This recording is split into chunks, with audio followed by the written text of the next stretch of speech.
Fala galerinha, Saki aqui, tudo bem com vocês? No vídeo de hoje eu vou trazer aqui pra vocês a review de One Piece 1083 que já saiu, tá bom? Então se você quer saber tudo o que aconteceu nesse capítulo, fiquem aqui no meu vídeo que eu vou estar contando pra vocês. Bom, o episódio começa com um título, né? Capítulo 1083, a verdade sobre aquele dia. Né? E aí começa ali no reino de Kamabaka, né? Ali o reino dos revolucionários, né? E onde tá ali o Sabo dizendo que eles tiveram êxito em tudo o que eles precisaram fazer. Primeiro, eles oficialmente declararam guerra, destruíram ali o símbolo dos Teriubitos, declararam o Kuma e libertaram o máximo de escravos possíveis. Isso ele está se referindo, galera, lá em Maria Joa, tá bom? E ele assina corta pra ele o Ivankov e o Dragon conversando, é claro, né? Aí o Sabo continua falando que eles conseguiram destruir tudo e principalmente as reservas de comida, né? Que era o objetivo do exército revolucionário, né? E eles continuam falando que é algo que não se deve desprezar, mas nós conseguimos a atenção do mundo. E a Marinha acabou enviando suas maiores forças. E o Drago ali tá falando, né? Enquanto isso, provocamos insurreições em 12 nações onde possuímos uma grande influência e 8 tiveram sucesso.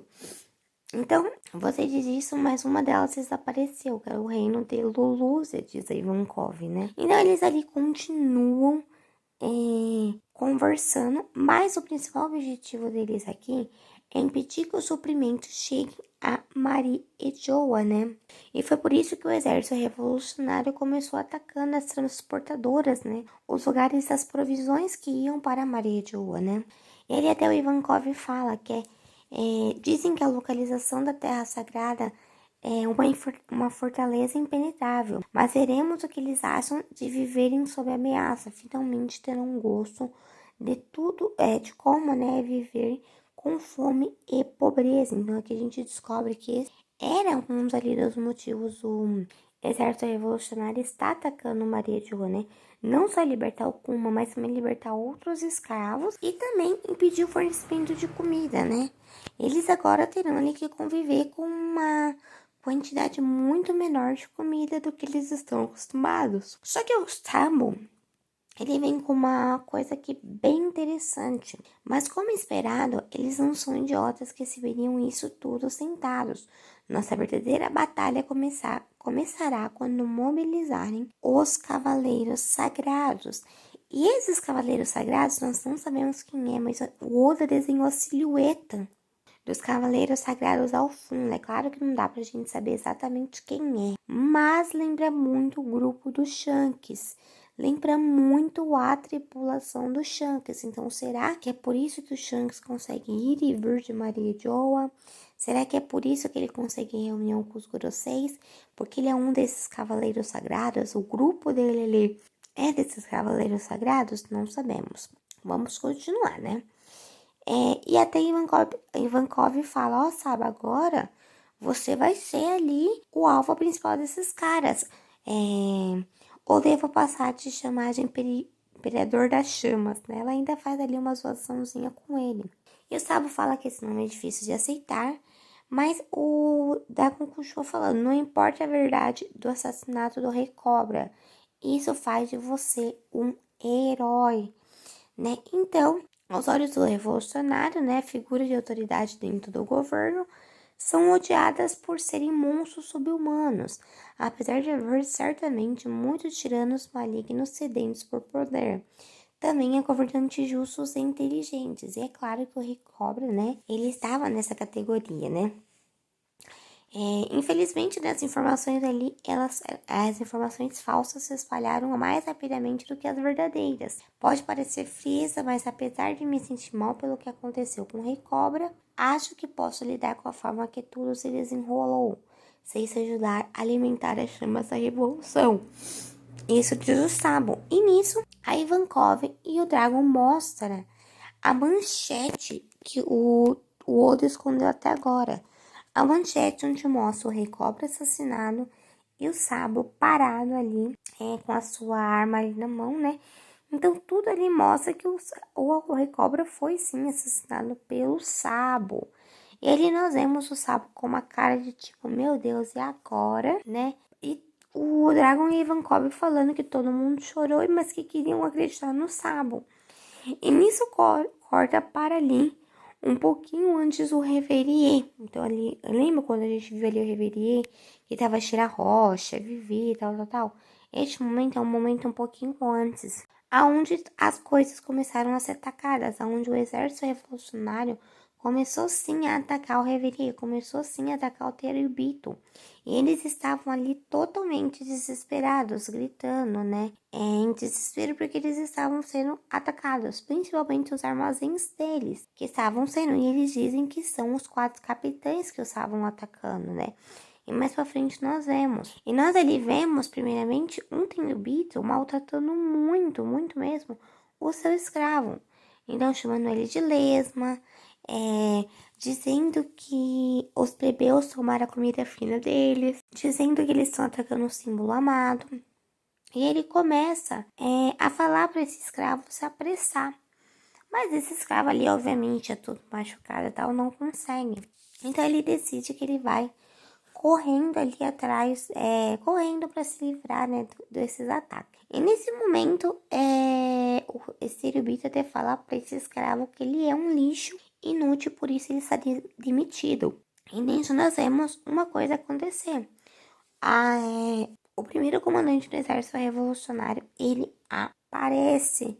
Ele aparece das sombras, das cinzas, e vai ali de encontro. Primeiramente, tirando a arma desse Tenryubito, né, que provavelmente ele usaria para machucar cada vez mais esse escravo, né? E nisso nós vemos ali um corvo dizendo para o escravo fugir para o leste, para o oeste da cidade. E o escravo fica ali sem entender, mas decide obedecer. E nisso é claro que as forças ali do exército revolucionário começam a atacar esse comandante, as forças do exército de Maria Jo começam a atacar esse revolucionário, nem mais nada acontece. Então eles atacam, e até então nada acontece. Então a gente vê comandante do exército revolucionário do norte, Caraço, usuário da Susunomi, Susunomi, a fruta da fuligem. Ou seja, eles não sabiam que esse cara tinha essa fruta da fuligem, que aparentemente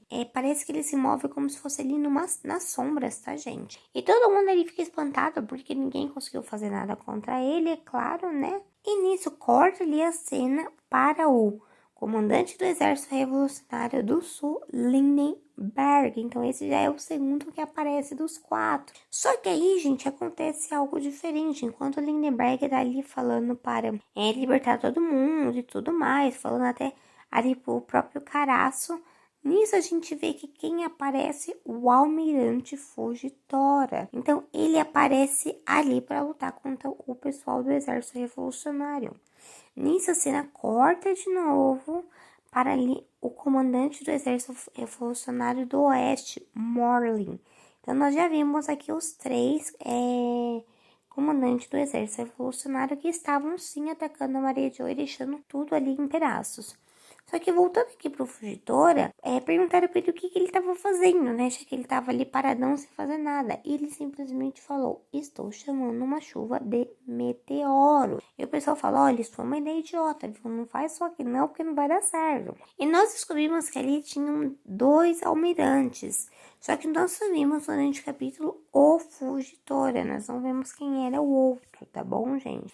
Então nós vemos ali que o exército revolucionário vai ter que começar sim a lutar ali contra a marinha, principalmente contra o Fugitora, e não vai ser uma luta fácil. E nisso a cena corta ali, né, para o Caraço que tá dizendo, olha, o Sabo ainda não achou as chaves dessas coleiras, né, que é as coleiras que os escravos usam, né. E nisso o Sabo fala, acabei de descobrir onde eles as guardam, não vou demorar. Então o Sabo sai um disparado ali, em direção a onde estão essas coleiras. E nisso ele pega o seu Denmushi para falar ali, né, com o Lindenberg. E ele tá falando que encontrou o Kuma-san e que ele está no castelo de Pangeia também. Então nós já sabemos que o Sabo está em Pangeia. E ali aparece, é claro, o conselheiro do líder do exército revolucionário Sabo. Então, ele é o quarto capitão que tá ali, né? E o Sabo continua falando que acabou de avistar o Kuma com aqueles idiotas, o pai e o filho, que são o Rosward e o Charles, né?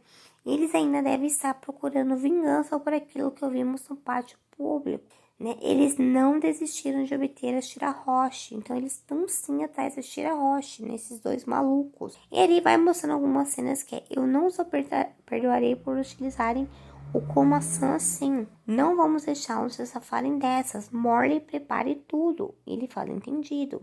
E nisso nós até mesmo vemos a Bonnie, gente, indo atrás ali do pai dela, e não querendo encontrar o pai dela, mas provavelmente ela vai ser sim pedida ali pelo Sabo, já que ele está ali próximo, né? Então ali começa a mostrar uma cena, que é a Sub-Zero tentando segurar a Vivi, né? O Lute tentando segurar a Vivi, para ser mais exato, falando que ele iria proteger. E ela fala que não, que ela prefere ir embora porque ela prefere a ajuda do vice-almirante Garp. Porque assim como protegeram a Shirahoshi, a espera não protegeram. E aquele nojento vai atrás dela de novo. Então a gente já viu aqui que sim, aconteceu alguma coisa com a Shirahoshi e que a Vivi tá saindo de lá exatamente por isso. Porque ela não quer que aconteça igual ela. E o Lute aqui, ele está quieto, ele não tá falando nada. Provavelmente porque ele sabe que ele não conseguiu ele não conseguiu proteger a Shirahoshi. Então, aquele corte ali que eu tava falando, né? Apenas para o Rei Cobra foi permitida uma audiência com os Goroseis. Então, o Rei Cobra ali, né, com dois guardas, entra dentro ali, né? Que são, ele entrou com o Shaka e com o Pel, que são os seus guardas lá do reino dele. Então, eles entraram ali para falar com os Goroseis. Então, ele diz, isso não vai demorar e seria entediante ficar esperando aqui fora. Seria melhor usarem seu tempo para procurarem a Vivi. Ela sempre gostou de causar problemas. É perigoso tirar os olhos dela até por um segundo. Então aqui a gente vê que sim, o Rei Cobra teve uma reunião com os Goroseis. E que depois disso aconteceu algo, provavelmente a morte dele. E provavelmente o Sabo o encontrou, já que todos estavam ali dentro do castelo de Pangeia. Então, provavelmente o Sabo o encontrou e a partir daí surgiu que o Sabo tinha matado a Rei Cobra. Pessoal, o episódio termina por aqui, chega ao fim. Mas aí, o que vocês acharam desse episódio, hein? Vocês entenderam a história? Eu acho que o Shanks pode ter uma ligação ali com os Cavaleiros Sagrados, mas vamos ver o que vai acontecer. E é isso, pessoal. Bye, bye!